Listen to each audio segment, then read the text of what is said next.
today we are going to study about rotational mechanics. In this topic, we will firstly introduce ourselves with the rotational concept, and finally we'll study about the parameters responsible for rotational motion. We will also concentrate our attention towards the bodies which can undergo rotational motion, so-called rigid bodies. The first thing which should be taken into account is the rotational motion of a body cannot be studied by considering it as a particle. The main reason behind it is all the particles of the body do not undergo same linear displacement. In rotational motion, we idealize the body as a rigid body. For example, let's consider a body, any given body. Let us consider point A, B and C inside the given body, and let us consider this body is shifted translationally. The points A, B, C will now shift to A dash, B dash, C dash.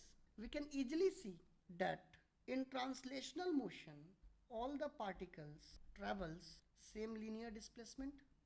In this given figure, we are going to take some another rigid body. As we rotate this body, point A will be shifted to some point A dash, point B will be shifted to some point B dash, and point C will be shifted to some point C dash. Thus we can see that in rotational motion, the particle undergoes different linear displacement. Basically, in rotational motion, we idealize the body as rigid body. Now, what is rigid body? It is the question which needs a solution.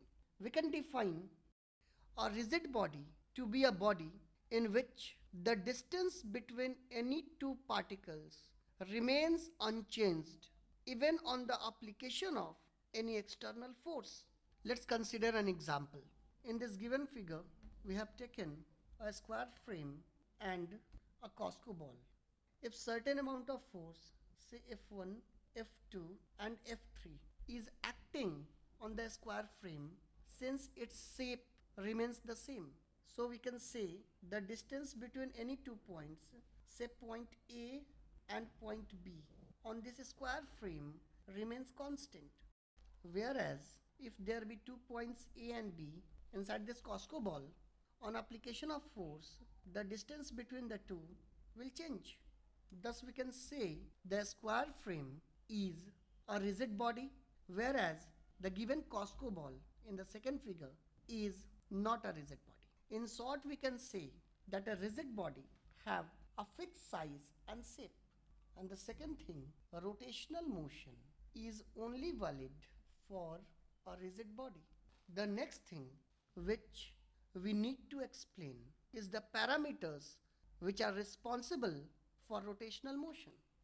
Practically, we can see a force applied on a door rotates it while it is fixed as the hinge, or a wrench can rotate a nut. So basically we can say that force is important for rotating the body. Let's take an example.